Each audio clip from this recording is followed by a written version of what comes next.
Hello everyone, today I will be discussing about parts of speech. तो first topic है ये हमारा English का। तो पार्ट 1 क्या है? वाक्य में प्रयुक्त शब्दों और उनके प्रयोगों के अनुसार 8 भिन्न भिन्न भागों में बांटा जा सकता है, ठीक है, जिन्हें पार्ट्स ऑफ स्पीच कहते हैं। इनके नाम निम्नलिखित है। पहला है नाउन, देन इसे संज्ञा भी बोलते हैं हिंदी में, प्रोनाउन जिसे सर्वनाम बोलते हैं, एडजेक्टिव जिसे विशेषण बोलते हैं, वर्ब जिसे क्रिया बोलते हैं, एडवर्ब क्रिया विशेषण, कंजक्शन संयोजक, प्रीपोजिशन संबंध सूचक शब्द, इंटरजेक्शन विस्मय सूचक शब्द। तो फर्स्ट हमारा क्या था? नाउन, जिसे हम संज्ञा भी बोलते हैं। ये क्या होता है? एक नेमिंग वर्ड होता है, ठीक है। A noun is a word which is used as the name of a person, a place, a thing and action, quality और स्टेट एज किसी व्यक्ति, वस्तु, स्थान, गुण, कार्य या अवस्था को प्रकट करने वाले शब्दों को नाउन कहते हैं। जैसे नेम ऑफ पर्सन यानी किसी व्यक्ति का नाम, जैसे Nupur, Gunjan. Name of place स्थान यानी कि कोटा, रावत भाटा, जयपुर, दिल्ली, ठीक है। नेम ऑफ वर्क एक्शन कार्य मतलब चॉइस वर्क, ठीक है। नेम ऑफ थिंग्स वस्तु, पेन, स्टेट, बुक, ठीक है।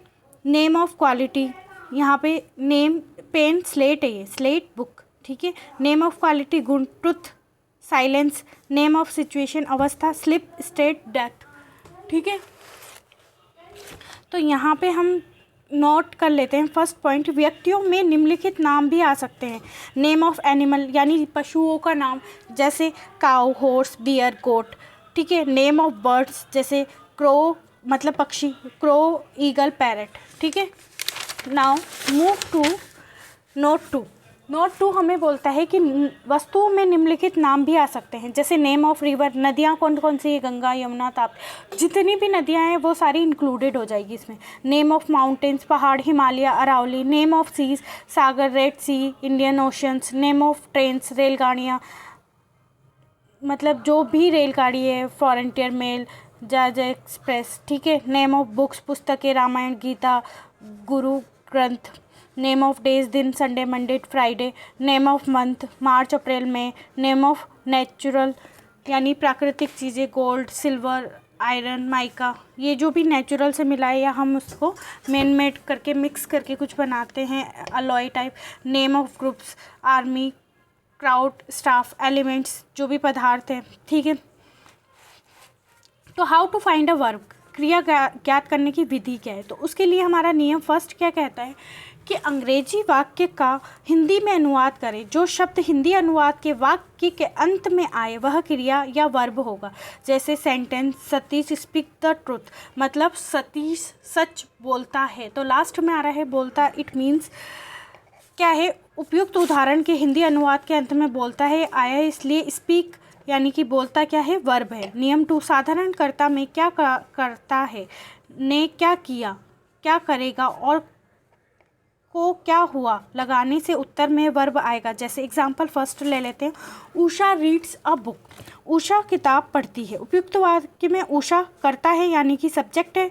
अब प्रश्न करो उषा क्या करती है, तो उत्तर मिला रीड्स यानी कि पढ़ती है, इसलिए रीड्स क्या हुआ? क्रिया या वर्ब हुई। एग्जाम्पल 2 क्या है?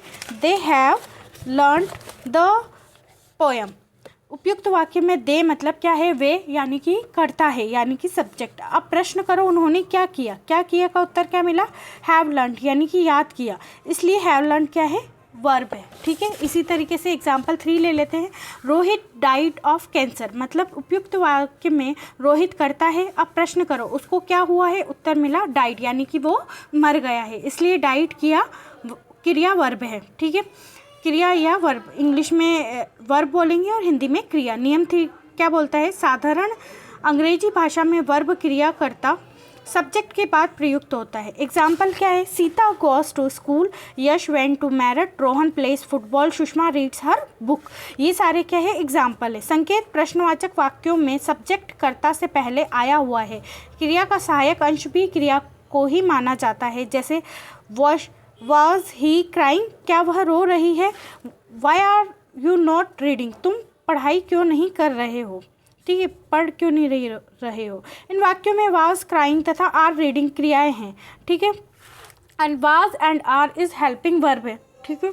एडवर्ब मॉडिफाइड वर्ड को ही बोलते हैं adverb. An adverb is a word that modifying every part of speech except a noun, pronoun and interjection. Adverb क्रिया विशेषण वह शब्द है जो नाउन, प्रोनाउन तथा इंटरजेक्शन को छोड़कर अन्य सभी पार्ट ऑफ स्पीच की विशेषताएं प्रकट करे। जैसे ही स्पीक्स इंग्लिश करेक्टली, ठीक है। तो यहाँ पे स्पीक्स क्या हुआ, मॉडिफाइंग वर्ब होगा, ठीक है। संगीता इज़ वेरी सिंसियर, तो मॉडिफाइंग एडजेक्टिव हुआ sincere. I went this quietly, ठीक है। तो ये क्या हुआ, मॉडिफाइंग एडवर्ब हुआ। An eagle flew just over her beat, तो ये क्या हुआ, प्रीपोजिशन हुआ। The trains left just before we had reached, जब हम वहाँ पहुँचे तो उससे पहले जो ट्रेन है वो स्टेशन छोड़ चुकी थी, तो मॉडिफाई कंजक्शन हुआ। कभी कभी ये पूरे वाक्य तथा फ्रेज को भी मॉडिफाई करता है, जैसे प्रोबेबली ही इज़ राइट, वह सही है। मॉडिफाइंग द होल सेंटेंस, इस तरह से हम मॉडिफाइंग कर सकते हैं पूरे सेंटेंस को, ठीक है। Lacking he escape it untrust, modifying a phrase. इन वाक्यों में बोल्ड छपे शब्द, ये जो रेड से लिखे हुए एडवर्ब या क्रिया विशेषण है, और ये